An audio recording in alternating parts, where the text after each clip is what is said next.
Welcome to the 2020 Landscape in Focus series and the FBAA eSummit series here in WA.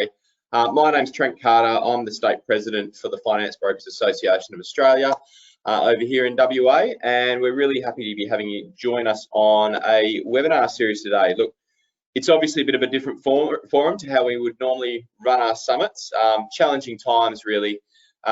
We know that COVID's had a massive impact to everything that we do and how we do it, and but nonetheless, we still wanted to make sure that we're bringing you the value and information that the FBAA always has. So we're doing it through these online sessions, and we've got today and of course tomorrow's sessions to cover off on the sessions. Now, with that, we want to make sure that as we move forward that we do start to look at some face-to-face in the future, and obviously WA is easing up things quicker than other places in the country. But that said, we've learned a hell of a lot through COVID about how to interact with you all. So this new e-forum is certainly starting to work well, and something that we hopefully will continue to do in the future, because it helps us bring a lot of the regional guys into the room as well, which has always been a challenge, especially in a state like WA, as big as it is. Just as a reminder, that each of these CPDs, each of these sessions are worth 1 hour. So if you attend today and obviously tomorrow, that's 2 hours of CPD points, and you'll get a code and email to you following the conclusion of each webinar. I'd also like to say thank you to our sponsors. Again, a challenging year, and we really appreciate our sponsors sticking by us. It's with their help that we continue to be able to do what we do, including sessions like this, but also all the advocacy and the stuff that goes on behind the scenes. So the involvement from the sponsors is such a massive part of our business, and we really hope that you guys can support them. You'll be hearing from them throughout the session, so please make sure that you pay attention. If there's anything that strikes a chord or interest of you, make sure you can get in contact with them. You can download their contact sheet as a PDF in the control panel of your GoToWebinar. A little bit of a reminder about our membership offer before we kick on. Obviously, you get 10% off for any member that you are referring to the FBAA. Interesting times as well. So if you know of anyone who's joining the industry, of course, we would love to have them under the FBAA membership banner. And also, if you know of any other brokers out there who maybe aren't as happy with their current arrangements with their current organisations, feel free to refer them into FBAA and you'll get 10% off your membership. You only need to do the sums to figure out how many you need to get a free membership. Other ways to stay in touch with FBAA. So we've got the app. Make sure you can download our app. It's the best way to stay up to date with what events are coming up, what webinars are coming up. There's a few easy calculators in there. You've also got our website as well. And we want to make sure that you're clicking onto our website and the members area in there. That's a lot of work's been going into that over the COVID period, and that's always being developed as well. So please jump in there and have a look. And part of that, we've also launched the broker support program. Being a broker is tough enough as it is. It's high stress. We deal with a lot of different situations and a lot of stressful situations. So we want to make sure that we're doing all we can to support brokers, but then you overlay COVID on top of that, and certainly it becomes a bit of a difficult environment to navigate. So jump in there, have a look. Lot of really good information on just supporting you generally in terms of mental health, information about your business. So please check that one out. The agenda for today you will find as a PDF in the handout on your GoToWebinar control panel. So please jump in there and you can see who's coming up.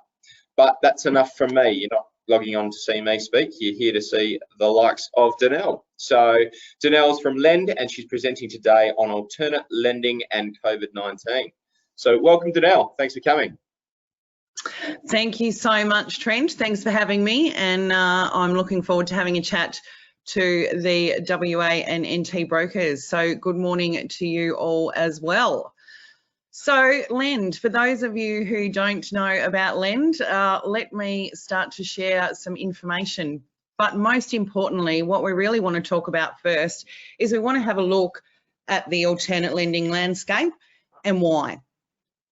So why businesses use the alternate commercial lending market?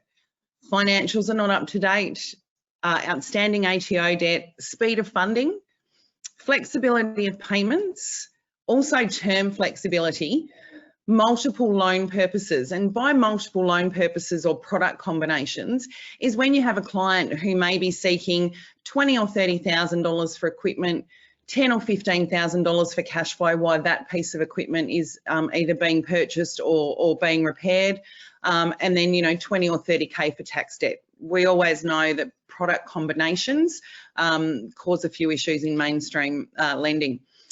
And last but not least, we know that credit impairment. So when we talk about credit impairment, we know that there's some inconsistency across the credit reporting bureaus, and that a director who may have a utility default from 2 or 3 years ago may also share the same band score as a director who's got an unpaid supplier default. So credit impairment also is one of the main reasons why clients will seek alternate lending. When we start to think about alternate lending, we think about what are the top products? What products can I get out there? Is it a one-stop shop? Is it just cash flow lending? Well, as some of you will already know, that's definitely not the case. So the top 8 products at the moment, and obviously leading up to June 30, equipment and asset is always a very strong product. Invoice factoring, you know, debtor finance, trade finance, unsecured short-term loans, secured, caveat lending or private lending, line of credit and overdraft facilities, and then the merchant cash facility. So 4 quick tips on how to enter the alternate commercial lending market. And we often, you know, for years and years, we've spoke about diversification, and these are just 4 quick tips on how you can let your database and your network know about the fact that you now offer commercial lending. So for those that are typically always been mortgage brokers, you have a network, you have a database of self-employed clients, and that's one of the best places to start. Email them, SMS them, and actually let them know that you have this product available. Tap into other professional alliances such as accountants, lawyers, tax agents, insurance brokers. We've actually seen a lot of traction in that part of the market, and they obviously have a lot of clients who are self-employed. Get yourself a dedicated landing page, put it on your website. It will attract business loan inquiries. It will help with the SEO of your website, and certainly through the Lend platform, we can offer you iframes around that. So LinkedIn and social posting, we've all become a victim to social. I certainly know I have over the last 3 months. So let your network know. Make a Facebook statement, get on LinkedIn. I certainly don't tweet, but any sort of social network that you've got, get on board and let them know. I just want to give you a quick industry and panel update at the moment. Now, we know that a lot of our lenders have actually removed their industry restrictions now, but they are still assessing based on those industries.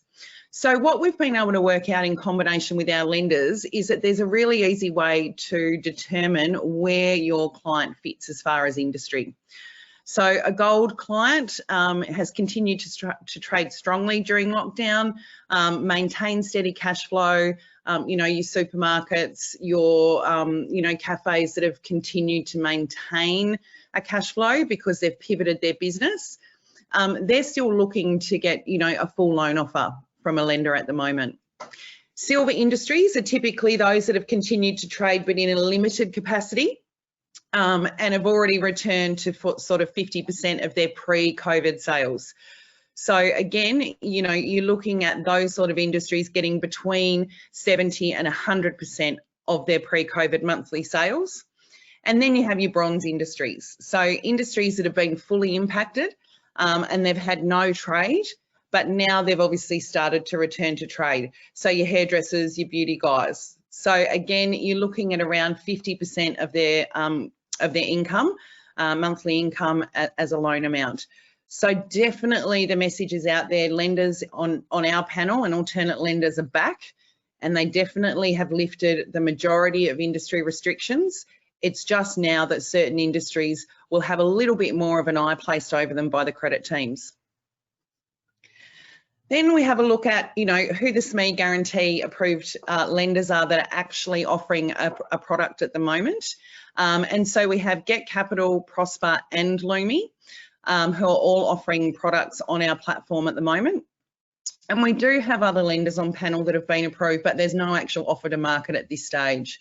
But certainly Get Capital, Prosper and Lumi, you can lodge your SME guarantee application now. So why the Lend platform? And this is something that obviously I'm quite passionate about. It's the fastest and most sophisticated platform for Australian business finance brokers. It automates the process of matching a SME.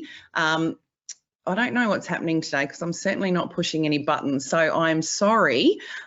Look, it does all of this without blemishing the applicant's credit score, and that's the agreement with the lenders that we have, so they can get the service they want and they can get an answer without having that hit on the credit file initially. It's a single application form, so it's one app, and that includes bank statement collection. And obviously what that means is if your first lender of choice cannot approve your client, it can move to the next lender whose criteria they meet at one push of a button. No additional portals, no additional forms, no additional bank statement capture. We instantly analyse and assess the probability of your client obtaining a loan. We give you a best lender match and show you who those lenders are and the loan size. You can choose which lender you want, or you can completely take your hands off and have a fully automated approach. There's real-time status updates from all of the lenders, which obviously enables a lot better client communication. End-to-end deal flow. So as we said, that includes notifications for complete control and transparency. So you can choose whether the lender is to contact you or is to contact your client. Serviceability calculators and simple to use CRM tools, and the process does not impact the client's credit file. The big bonus is that we pay your commission the same day the deal settles.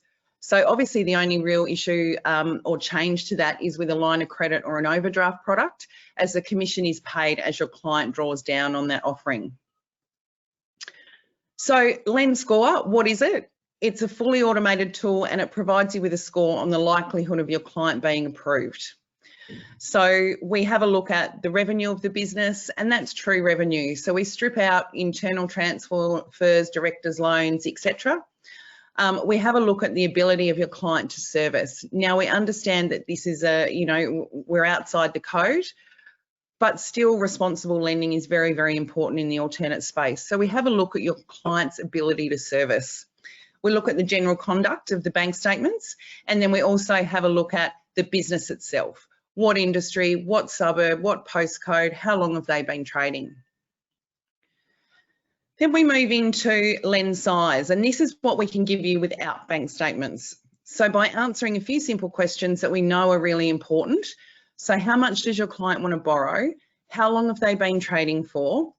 What industry are they in? And what's their monthly revenue? Those 4 simple questions can actually give a lend size estimate.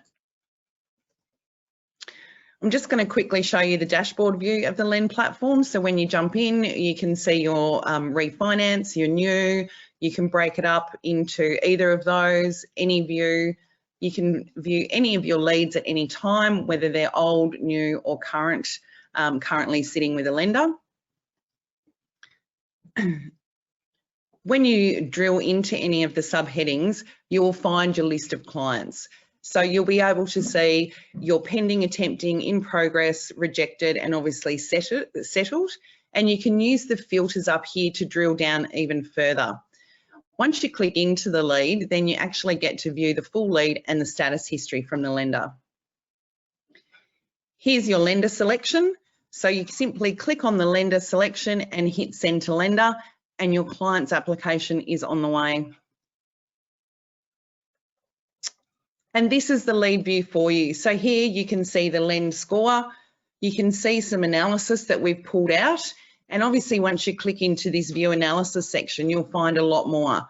We don't just look at revenue deposits. We look at the unique sources of deposits. We have a look at the last 90 days compared to the 90 days previous to that. So we do really drill in and give you a lot of information around your client, which can be used as a marvelous advice piece. And just as I wrap up, Here's our lender profile. So soon we'll be adding to this section our education series, but in here you'll be able to see not only the commission that you'll receive from the lender, but also by clicking on the view profile, you will get a full range of their products, their minimum and maximum rates, their minimum and maximum terms, and where your client best fits in and why perhaps that particular client has been recommended to be sent to a certain lender. So guys, the Lend platform really just takes the guesswork out, allows you to work on your business rather than in your business, and makes things run a lot smoother and a lot quicker. So I really appreciate your time. It's certainly nice to talk to our brokers in WA and NT. And Trent, I'm going to hand back to you now. Thanks, Danelle. Yeah, look, thanks for that. Really great information. With any questions that you guys may have as any of the presenters are going through, just feel free to ask in the chat section, or remember you can get hold of the different presenters' contacts through the PDF form that's available in the control panel. Next, we'd like to hear from AAMC and Pepper. They've got some important messages about how they can assist us during this particularly strange time. Cheers.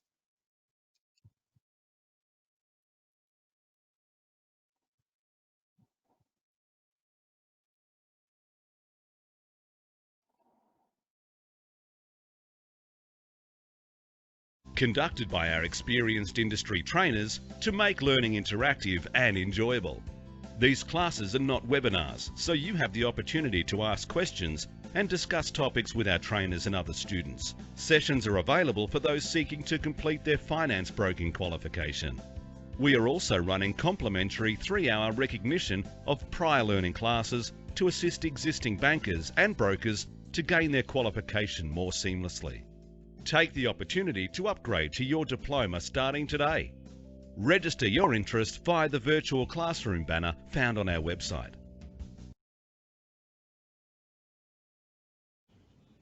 Hi, Aaron Milburn from Pepper Money, here to say a huge thank you to FBAA members. Throughout these really trying times over the last couple of months, we've partnered together to make sure your customers are supported throughout.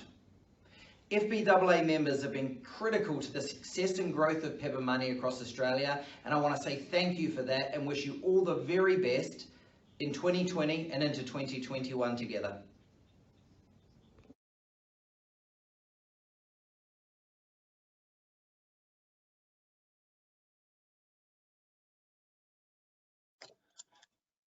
Okay, so anyone who's looking to get in touch with AAMC or Pepper, feel free to do so. Next, we've got our panel session. I'd like to welcome Peter White, our Managing Director for FBAA, and he's hosting a panel today with Prosper, David Robertson, Finstro, Mark Anderson, Strive Financial with Cameron Garnham, Trailbook Loans, Surinder Agnarotti, and Bluestone, Ebony Maxwell. So over to you, Peter. Thanks so much, Trent, and welcome everyone in Western Australia joining us today. We very much appreciate you spending some time with us. And we're going to spend the next half an hour thereabouts having a chat to these people, understanding exactly what they're doing in the marketplace and getting some hot tips from them as we step forward. Have we got everyone on board? Oh, one, two. Who are we missing? David. We've still got one more to join us if he's out there. Anyhow, we will continue on, and hopefully David will join us shortly. What I might do is start and get a quick 30-second headline from each of you around who you are, the company you represent, and then we'll start and drill into some greater detail to what you do. So I think it's probably appropriate we start with ladies first, so I'll hand over to Cameron. Only joking, who said that? Sorry, Cam. Let's go to Ebony. Eb, do you want to just give us a quick 30-second pitch from yourself? That'd be great. Yep.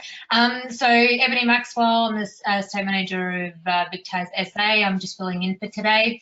Obviously Bluestone Mortgages, and we basically sort of do loans for prime, near prime customers into the specialist space as well. So any type of deal normally fits our space. Excellent. Thanks for that, Eb. Okay, Cameron, over to you, my friend. Hello, Whitey. Thanks for having me, champion, as usual. Mate, Strive Financial, Crown and Gleeson and AMF obviously merged going on 12 months ago now. So Strive Financial looking after all your short-term business needs. So we've got products from 1 week through to sort of 3 to 6 months, a mid-range product from 6 months through to 12 months, and then our longer-term mortgage fund style product, 12 months through to 3 years. Fantastic. All right, Mark.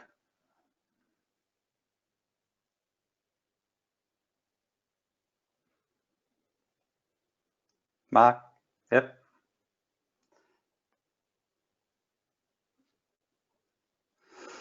I don't know about the rest. I can't hear you, Mark. Have you got your microphone turned on, buddy?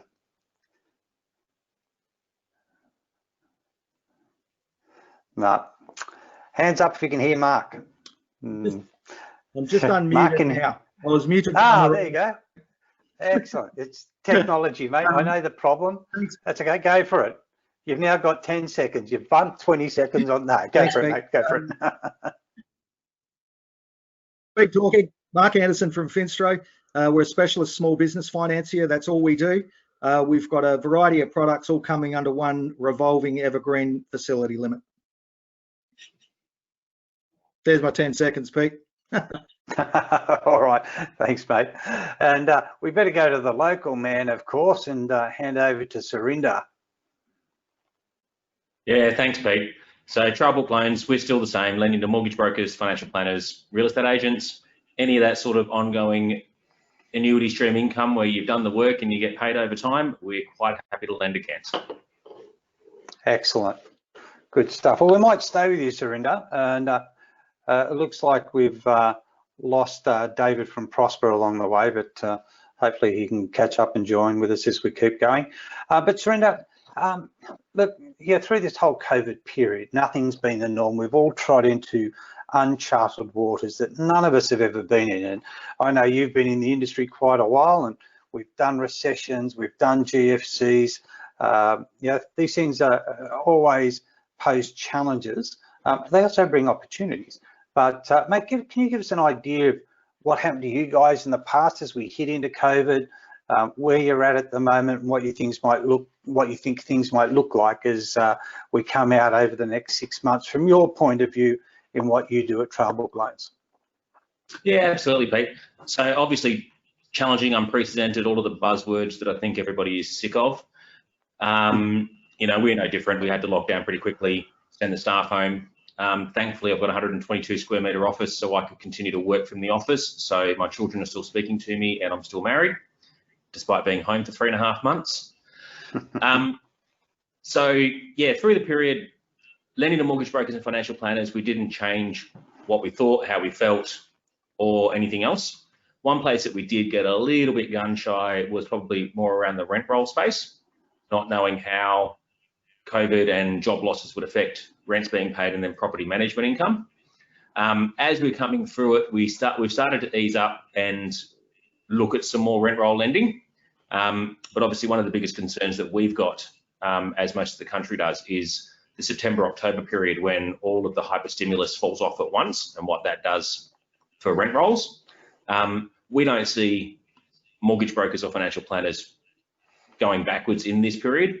If anything, the COVID period has actually proven Commissioner Hayne to be completely out of depth, because what it's done is it's shown, everybody involved that all mortgage brokers actually do is the right thing by their clients.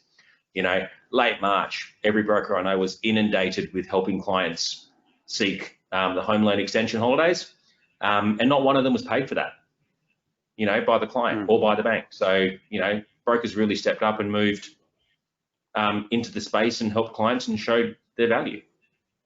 Yeah, you're right. It's been quite a remarkable journey. I know some of the sessions we've had where brokers have come back during the session and saying, this is the busiest they've been in the last 2 years.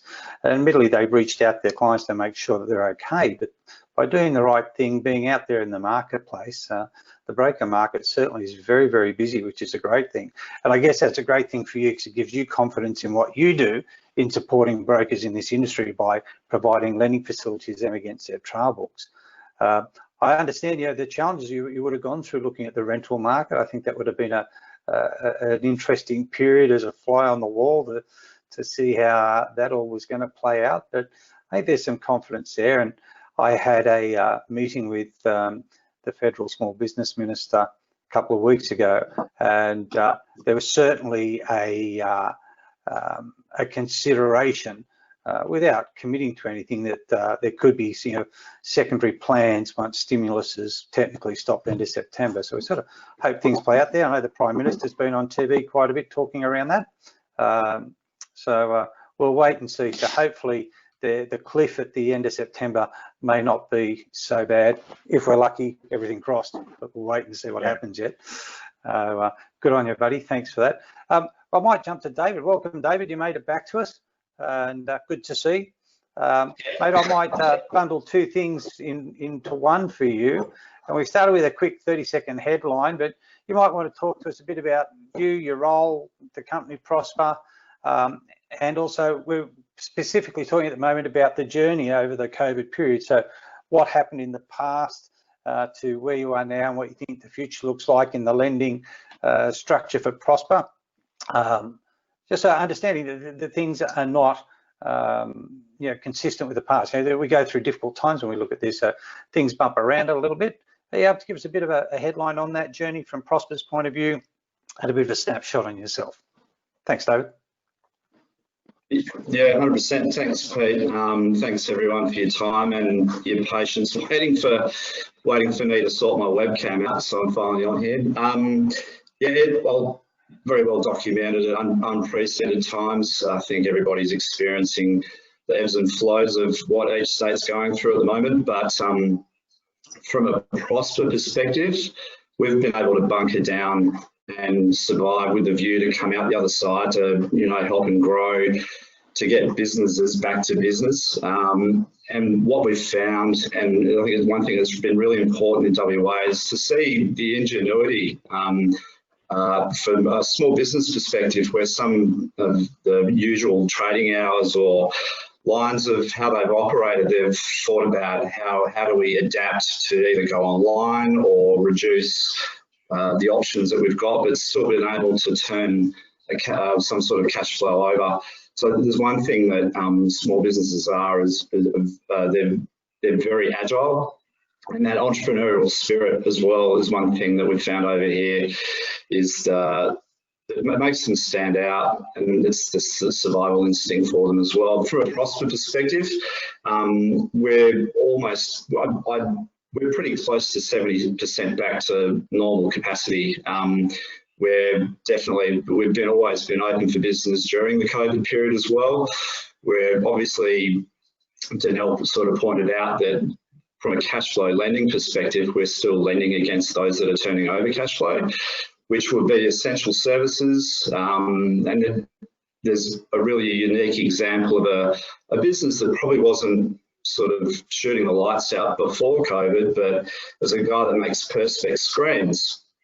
And he was the only one that was doing them in WA, to use this as an example. And all of a sudden he had to put on 5 other people, because if you've gone to shopping centres and anywhere where there's a customer service aspect to it, he's the only one that's making these counter screens for service staff. So if you look at it this way, there's always an opportunity in a downturn. So that's where we're looking at with regards to our underwriting and how we're supporting the brokers as well.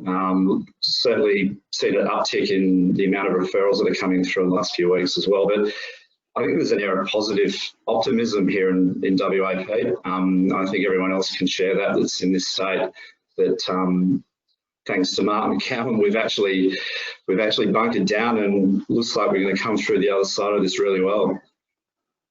Yeah, that's excellent. Fantastic. Thanks, David. And we might, as we keep things going, we might jump to you, Mark, and give us that little journey that Finstro's been on through the period. Sure, thanks, Pete. I can probably relate to everything that David has said, given we're in that same market segment. Very early on, there seemed to be quite a pain point for a lot of businesses, and I think a lot of that initially was the emotion of it. After a couple of weeks, we started to see activity, also conversations and positive thoughts coming back from our clients and brokers. We've focused very much on supporting our existing clients, making sure that they're aware of the options that we put in place, including, you know, deferred instalments, not dissimilar to the prime lenders right from the start. And we were pleasantly surprised that the number of clients who were able to continue trading, it fell very much into a three-band width, as Danelle was describing, with that lend band on gold, platinum, gold and silver, I think it was.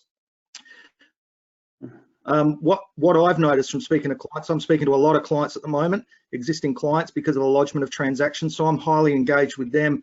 Ingenuity and manoeuvrability, which David's touched on. I've seen that from clients who've operated out of 6 retail stores, had to close them down, moved to the internet, and the following month their trading was up to 120 grand. Had a more comical one this morning. Had a hotelier, actually, his trading's up 40% through the bottle. He just can't keep up with the money he needs for the supplies. So other than ingenuity, there's some sort of humorous aspects to what's happening at the moment. We're back into the office effectively from next Wednesday. We've done a lot of background work on strategy and system products, and ready to sort of release some new things to market late this year. So, you know, we're very keen to get back on the road and meet with the broker and get things moving again. Excellent, Mark. They say in the times of recession, so COVID's a bit different, but in times of recessions, there are 2 businesses that are recession proof, and that is alcohol and food. We're always going to have a drink. We always need something to eat. Well, it's no wonder the pub's all of a sudden cracking. That's even though it's through the bottle shop, that's good stuff. Excellent. Cam, I might just go to you now, mate. And look, you guys are in a different boat again, where you're using your own money to actually lend out. So I imagine the period that we've been through to where we are today was another journey again of great caution. But you know, to give us the story as to what Strive's been through and where you see things going from here. Yeah, most definitely, mate.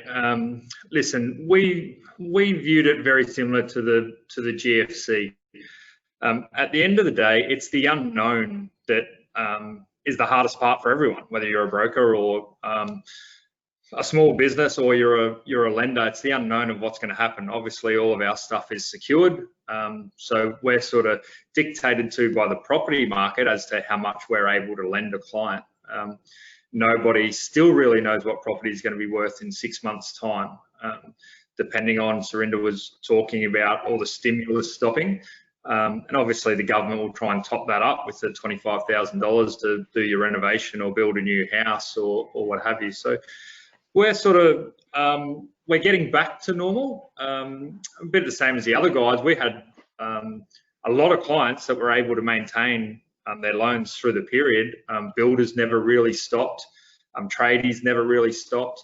But then we had a client in WA who's on our long-term product who owns a car yard, and he hadn't sold a car for 6 weeks. So, but we were able to work with those people in giving them some sort of payment holidays for a period of time to allow them to get through this, because hopefully it will all come back out the other end. But I guess all of our loans are always looked at individually, and that's how it worked out through this period as well. There was individual loans that performed really, really well because they were builders or they were tradies or they're in an industry that wasn't affected really by this.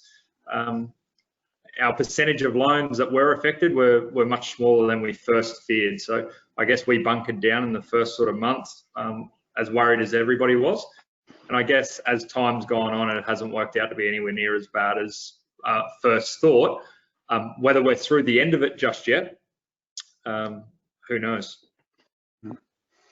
Excellent, Cam. I guess, yeah, there's the underlying ethos of a family-run business with family-like concerns for all of those people that you've lent money to. Trying to help them out where you can. And the car game certainly is a tricky one. It's gone through some real difficulty. It's probably got a lot more to go. Our chairman used to be a dealer principal in the West Australian marketplace. And he can tell you a few stories about that if you've got a few hours to have your ear bent around it. But mate, yeah, no, it's good that you're looking after people. And like I said, it's that family ethos is the way you run the business and the way you manage your clients and looking after them. And it's glad that, yeah, we all took a pretty hard view on things in the early days. And yeah, I don't know if our scopes have been that far out. I think we're just pleasantly pleased that it hasn't necessarily gone as far to one side as it might have been. My chairman must be watching. He's just sent me a text message about the car yard, so I'll leave that one alone. Shh, don't tell anyone. But that'll teach him to send me a text message when I'm live or something. Yeah, it's good to see it. And as we all saying, the big test will hit as we get to the end of September. But I think we will still get through that pretty good. Ebony, give us a talk around the Bluestone story over this period. Yep, thanks, Pete. So we were, for everyone that probably seen, we were one of the first to, I guess, make some changes. And I guess there was a bit of a stigma that Bluestone was going to pull out like we did in GFC, but we're in a completely different situation as what we were back in GFC, where we had Cerberus Capital Management acquire us as a business about 2 years ago, and they're like a $30 billion private equity firm in the UK, America. So completely different. We didn't know exactly how hard we were going to hit, and we didn't want to get into that predicament. So because of the fact that majority of our deals that we do are for self-employed customers as well, we didn't know how much we were going to get hit. So we were pretty much one of the first lenders to move, but we wanted to be completely transparent with the brokers out there, and we actually sent out a list of what we were going to do, what we weren't going to do, so the brokers knew clearly what our appetite was going to be going forward, and that was just because of the sheer volume in calls. So our hardship went from having 1 to 2 phone calls a day to 400. I do think a lot of that was noise, given the fact that the government sort of came out and said you can have 6 months off of your mortgage. A lot of people just thought that they were going to get 6 months for free, whereas obviously that's not going to happen. But we had 20% of our book basically go into hardship, which is quite a bit. We were still lending throughout the time as well. We've just opened back the office in Sydney, the head office, and people are starting to go back. Unfortunately, I'm in Victoria, so you guys can, all stir me up. That's fine, being in WA, and you guys are all basically COVID-free, and I'm in a hotspot down here. So I'm happy to move if I could to WA, that's for sure. But as you might have seen in last week, we basically relaunched. Initially at the start of the whole COVID period, we put our rates up by 35 basis points, just purely to slow some of the volume down, and the cost of funds for us sort of like went up from a securitization point of view. But then as of Monday last week, we dropped rates from anywhere from 35 basis points up to 1% off some of our products. We've got a no establishment fee promo going on at the moment, so we're definitely back in market, and we're sort of meeting like every couple of weeks just to review the current industries that we have some restrictions on, to see whether we can take them off. So it's business as usual, hopefully soon. There's definitely light at the end of the tunnel. Yeah. Thanks, Ebony. And it is difficult, and sometimes you've got to take steps that not everybody understands or realises why they're taken, which is why I like to tell the story about what's gone on in different markets, because these are just the way businesses have to manoeuvre through difficult times, and especially with the challenges of not knowing where this beast necessarily goes, because regardless of GFCs and recessions, none of us have done this gig before. And well, not in the 42 years I've been floating in this game anyhow. So it's certainly difficult times, and or has been, just to understand what the right step was. And you've got to do what you got to do, but it's good to see that's turned around. And Ebony, sticking with you, so tell me today, what is now, if there is one, your lending sweet spot? So by way of loan size, LVR, maybe even client profile, and knowing all your stuff's residentially secured, and you do the business lending piece as well as the residential and investment piece as well. Is there a sort of a sweet spot? So look, right now, this is really good. This is what we really want to write. Yeah, so I guess our sweet spot is at the moment is owner occupied properties up to sort of like 80% LVR. Rates quite low, they can take advantage of the no establishment fee. The good thing about us is no credit scoring, no positive reporting, and our turnaround time's 1 day. So potentially if you do have purchases or whatnot that basically need to get an answer pretty quickly, we can turn it around in like a day or so, and potentially may not have like the long delays with some of the other lenders may have. And also when it comes to cash out, so we've lifted some of the cash out restrictions policies policies and paying out debt. So you might find over the whole COVID period, people have sort of lived off their credit cards or taken out personal loans, etc., or business loans, or want to consolidate them all in to reduce their minimum monthly repayment. We can look at doing that as well. And the same as self-employed, we don't need full financials. If they've got BAS trading statements, we can still obviously lend off that. Excellent. I'd asked you, you jumped in on what my next question was going to be around, and that was turnaround time, because I'm pretty dark on turnaround times I'm seeing coming out of the banks. 40, 50 days to pick up a loan file is the biggest BS in this planet. That's just not on.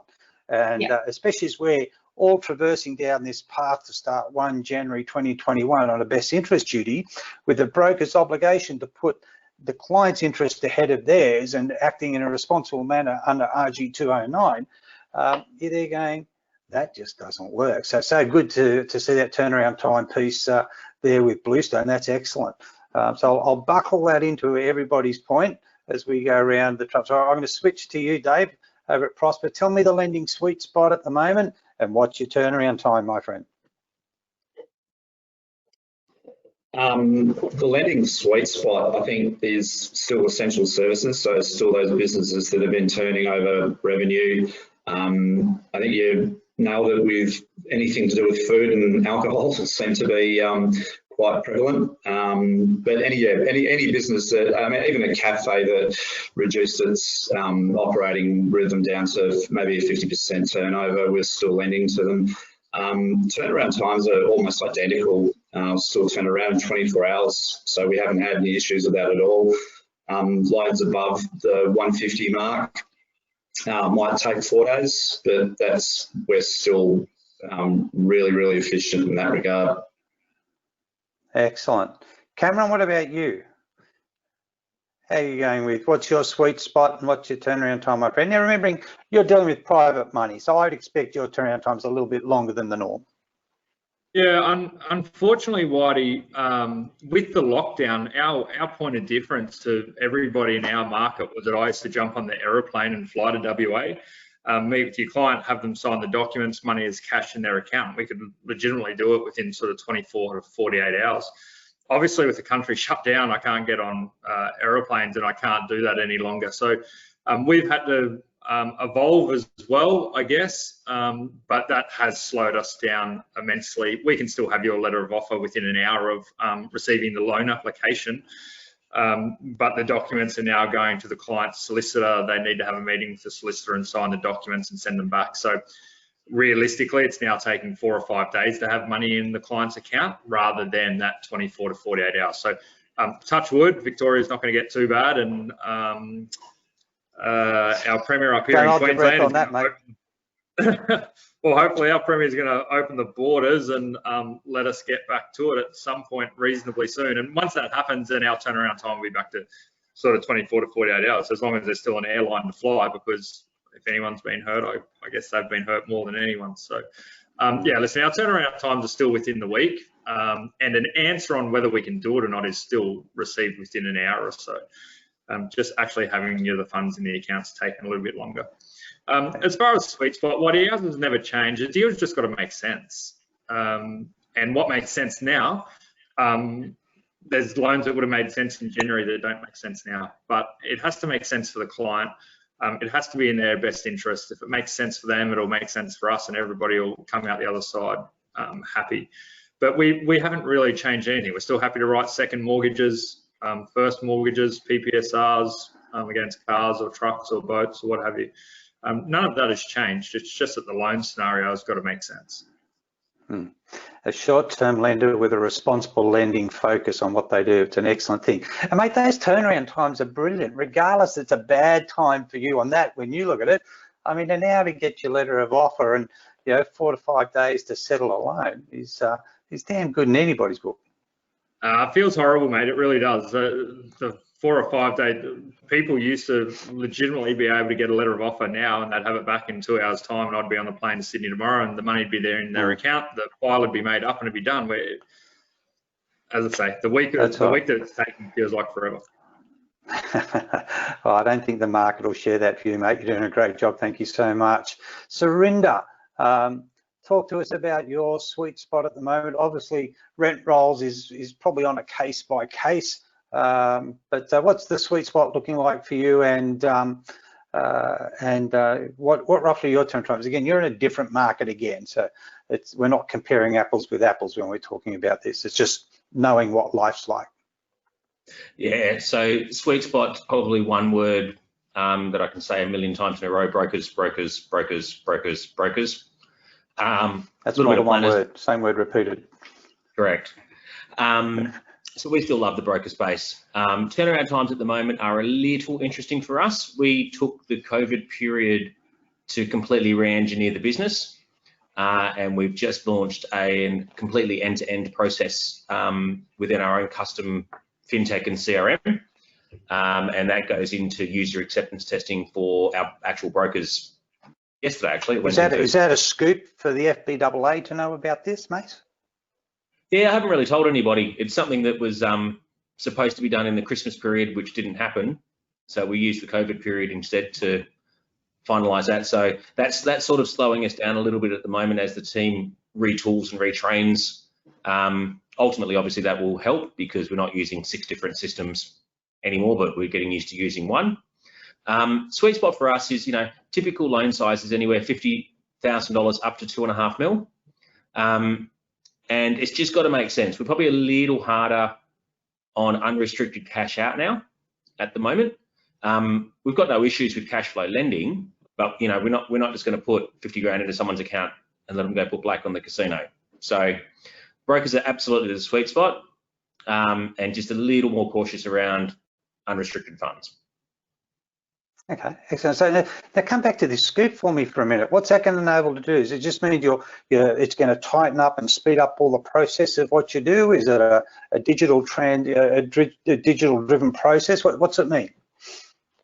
I get to say this. So I've had a group of Indians working on this for a long time. Really? They've been developed in the background. So it's effectively a complete end-to-end system. I'm still getting used to it because it's actually put AI into our credit assessment process as opposed to what I think. But yeah, it's from initial application, inquiry, settlement, post-settlement, funding, everything's now in one platform end to end, meaning that we can pass things through a lot quicker and with a lot less handling. Fantastic, excellent, well done, mate. Congratulations on that. Good luck with the testing period. That's always fun too. But hey, mate, that's great, fantastic. Okay, Mark, to you, my friend. Sweet spot, Lee. I know you guys have got a diverse product offering through different things you do, but if we narrow it down to one particular sort of thing or one specialised area, I've got an eye on my clock there that I'm sure Mariah in the background is going to give me an electronic tap on the shoulder in a minute. But mate, give me what your sweet spot is at the moment, roughly what you're looking at with average turnaround times. Okay, so regardless of the product, across all of our product range, up to $100,000, you're looking at a conditional approval within an hour, and then subject to the clients getting us the bank statements, the formal or unconditional approval within 24 hours. Our preference at the moment, not dissimilar to what Surinder was talking about in respect to cash out, we're a little bit tighter on just throwing cash out the door. It's never been something we've focused on. We're very focused on trade facilities, paying the overseas or domestic suppliers, ATO, factoring invoices to put cash at bank, which is an equal cash solution for working capital. So, up to 100,000, very quick approvals, revolving facilities. Okay, excellent. Record time, my friend, record time. Mate, Cameron's face under pressure. Good on you, my friend. Hey, we're now at the tail end of my time frame. So what I'd like to do is about roughly a 60 minute, not going to happen, 60-second wrap up from each of you. Is there anything else you just want to say in closing? Is there any special things you're doing for brokers as through this period?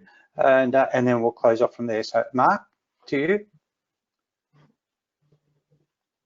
We just remain open for business with the focus on the broker channel and the origination from the broker channel. So if you have any inquiries that make sense, have a business that's generating cash flow, whether it's retail, shopfront, trade, construction, or an internet business, give us a call.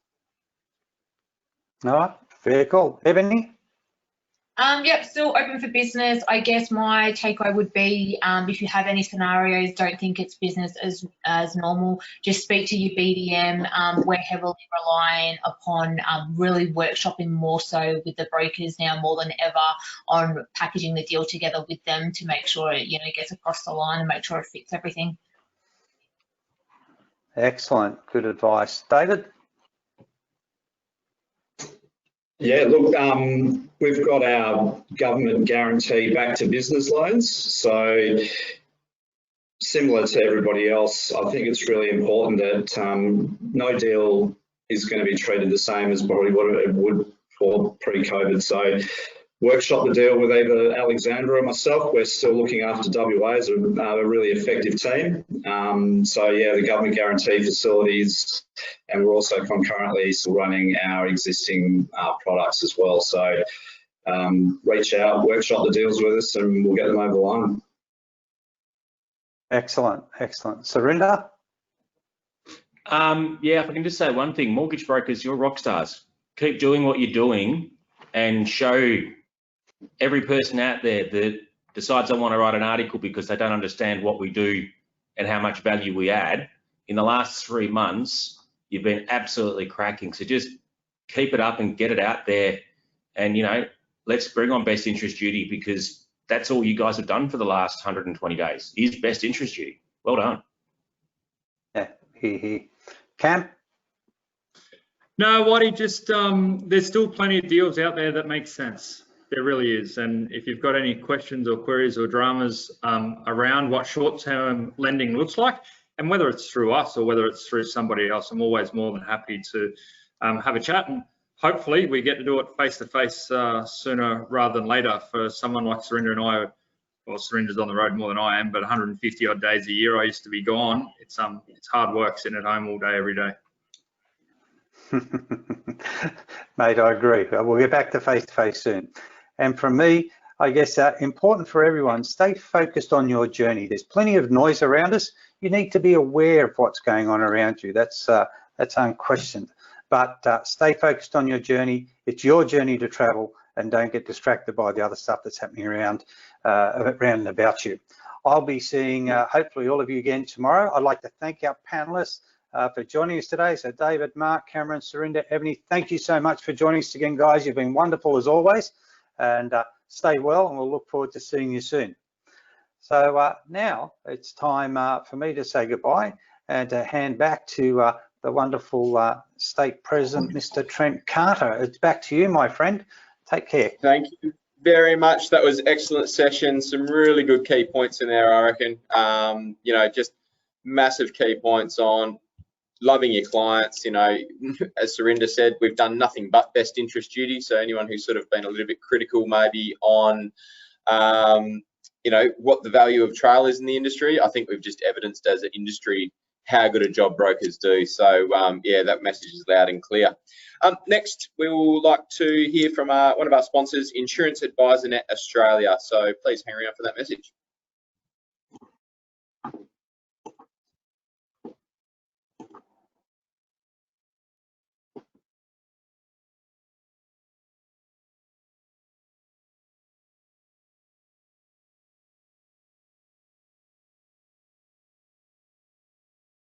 Hello everyone, this is Darren Lodes from Insurance Advisor Net.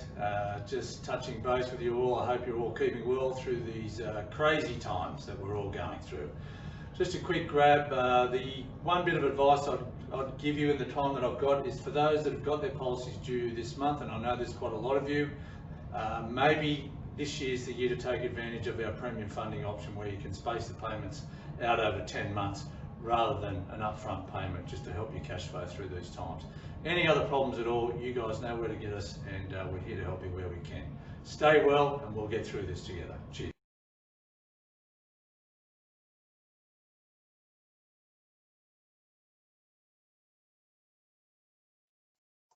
Thanks for that. So next we have Renee Bleffen from Suncorp. She's coming to speak to us about she's our national wellness sponsor who's presenting 5 ways to build resilience in the time of change. So welcome, Renee, and we look forward to hearing from you.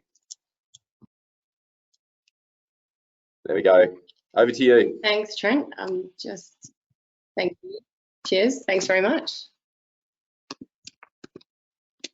And thanks, everyone. We're going to take a slightly different tact with the content that we're going to run through from the lender panel, but it's similar in that as an industry, we're all coming together to support you with the things that we think will help you with your customers. So I echo Surinder's and Trent's words around what brokers have been able to do for consumers through these last 3 months is just outstanding. And I'll be covering some of the data that we can share with you that hopefully gives you a picture of the support that your customers need. So we're the wellness partner for the FBAA, and we're really proud of that partnership because it's really important to us. And today we are going to talk to you about resiliency and hopefully give you a couple of tips that you can walk away with that may help you in your personal life. It might help the customers that you're serving, and it might also help the family that you have. So before we went into COVID, what I want to do is just give you a quick snapshot of what the Australian landscape looked like to give you just a bit of a sense for how many people will actually need some support in some way. And when it comes to vulnerable customers, and that's people experiencing financial vulnerability, which we look at it from, it's a state, not a trait, meaning that it's something that can happen for someone due to circumstances in their life. It's not a trait of their character. And it's really important to look at it from that perspective because that actually helps then how you tackle it and the support that you look for. So we look at what the Australian landscape told us in terms of customers that were on the edge of financial hardship. 25% of people experience anxiety when dealing with financial services. 45% of people will experience a diagnosable mental illness in their lifetime. And pre-COVID, 25% of people can't or sometimes didn't pay their bills just because they couldn't. And that was pre-going into COVID. What we've seen as an organisation is we're offering the 6-month home loan deferrals, and to give you an update on what that's looking like, we're doing a 3-month check-in with our customers at the moment, and 50% of the customers that we are contacting are requiring the extra 3-month deferral. 25% don't require any further assistance, and they're telling us that they have got things under control and they feel like they can continue to pay their home loan. So the reason I wanted to share that with you was to let you know that you're going to have customers who really need some help, and then you've got those customers who are actually thriving and getting back on their feet, and that will then determine the help and support that they need from you. So what we want to talk to you about is resiliency, and the reason we're talking to you about it is because it's one of the main skills that you can build to help you manage stress. And why is that important? Well, stress, as we know, is the #1 factor that causes illness and circumstances in your life that can actually change the path, and it's the #1 concern for the majority of Australians, which is most of your customers. So resiliency is the ability to positively respond to adversity. It's the process of adapting well in the face of adversity, trauma, tragedy, threats, or even significant sources of stress. And what it does is it helps us bounce back from setbacks. The good news is that it's learned behaviours and thoughts and actions that can be developed in anyone, which is why we wanted to talk to you about it today.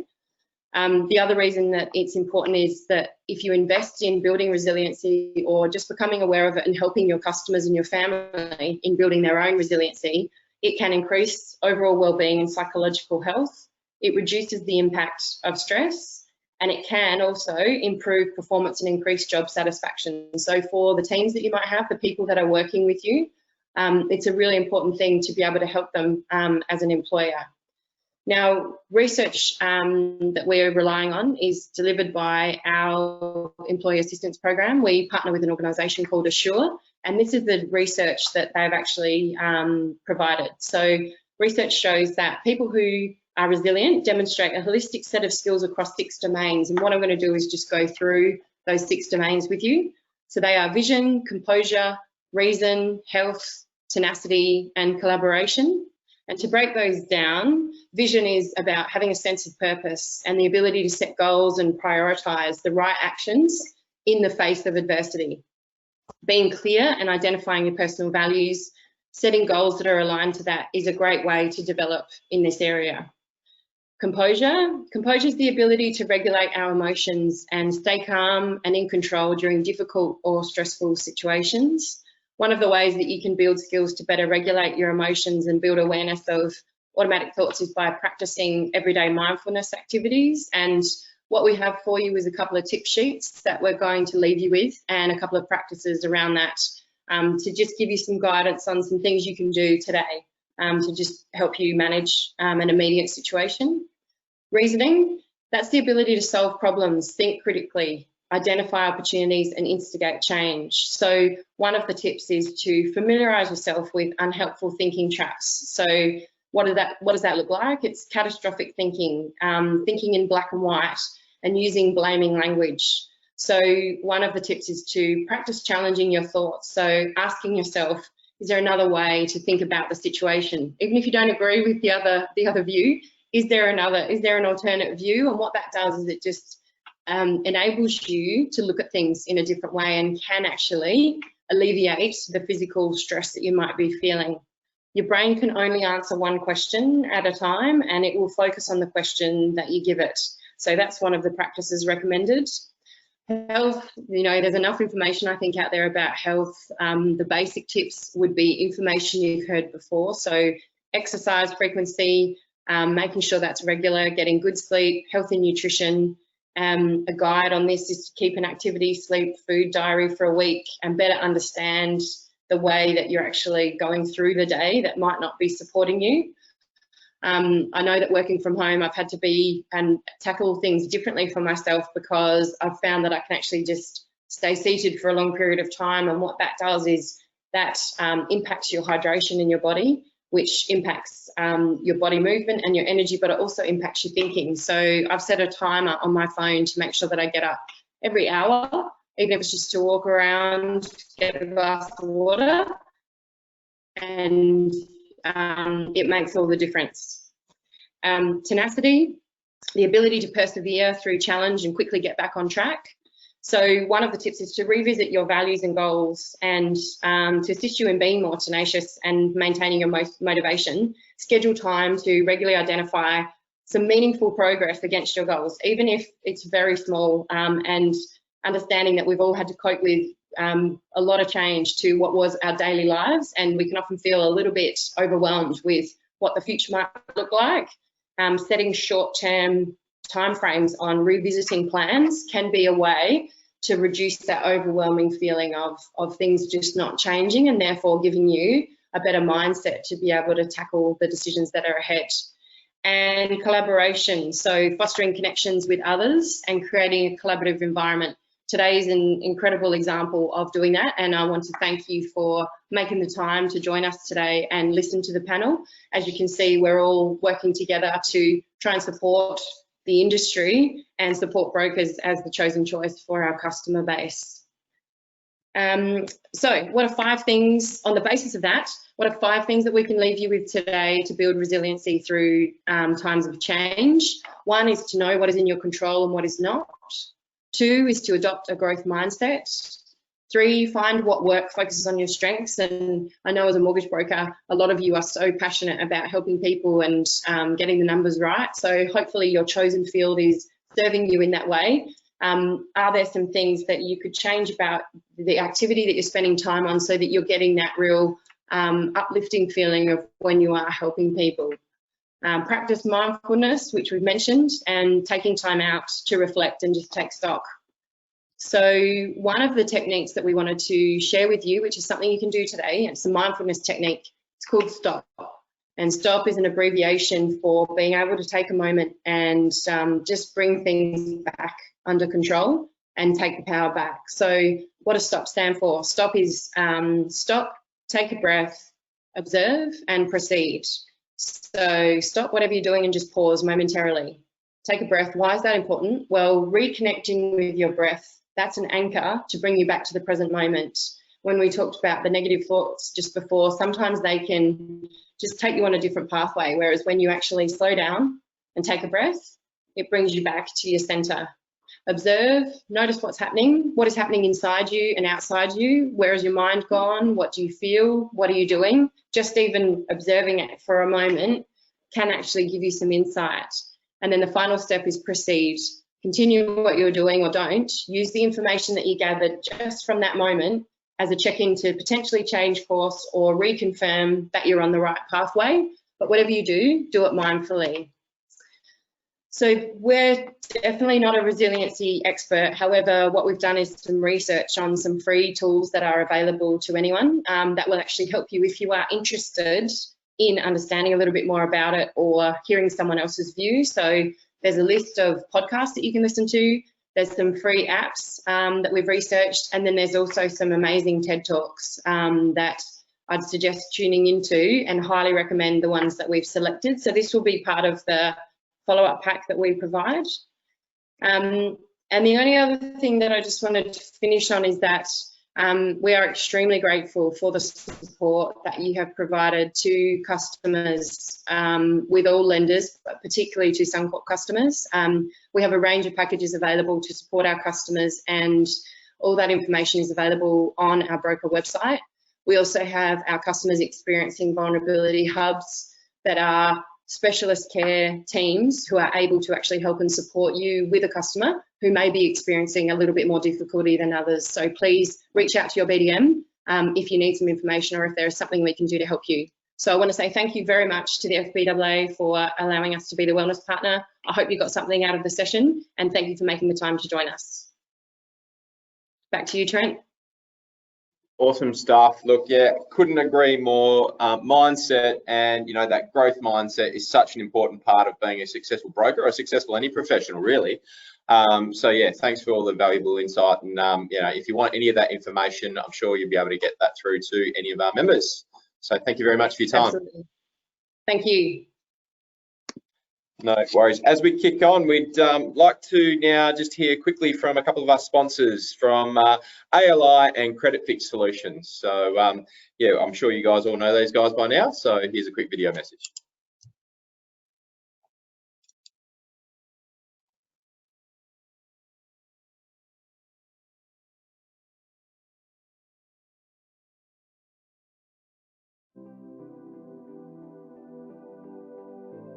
Hi, and lovely to be here to introduce Credit Fix Solutions and Credit Fix Lawyers. If you have clients who are currently suffering from financial hardship or maybe need to apply for deferral of loans, please feel free to contact our team, and our BDMs will be there to present to you today. Our email address is info@creditfixsolutions.com.au, and our national scenarios helpline is 1300 436569. Take care and stay safe.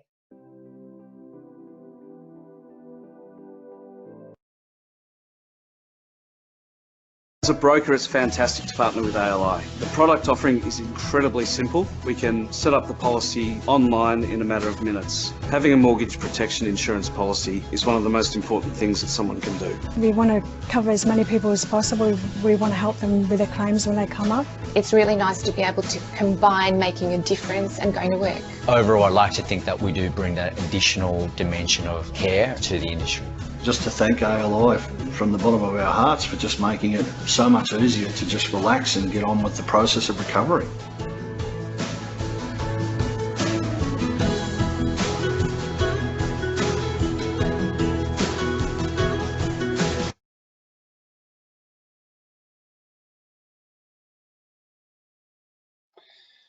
So that's it. We're coming to the close of the session today, and first of all, we just want to thank you guys for all attending and taking your time out of the day to attend. But also, we'd also like to thank our sponsors. We said at the very top of the session today that without these guys, FBAA wouldn't be who we are, and we genuinely mean that. So we really appreciate any support you can give our sponsors. Please do so, and make sure you download their contact sheet and get in touch with any questions. You'll of course be receiving your email letting you know that you've got one CPD hour for the session today. And you'll also get a short survey. So please make sure you provide your feedback and comments on that. It's how we can start to tailor these sessions more and more about what you guys want to hear about and hit the topics that are important to you. So please take the time to do that survey. Tomorrow, we've got the second session from 2 o'clock to 3 o'clock. Another packed in agenda, and there'll be more CPD points on offer. So please, if you haven't already, jump on the website, download the app, register for that event, and we can make sure that you're there as well.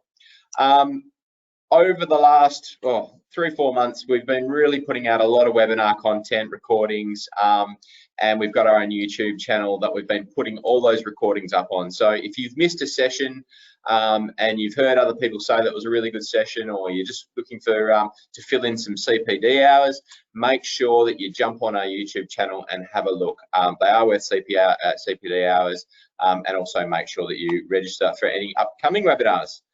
That's it for today. I won't take any more of your time. Thanks for attending. Thanks for all our speakers and sponsors again, and I look forward to seeing you all tomorrow. Thanks.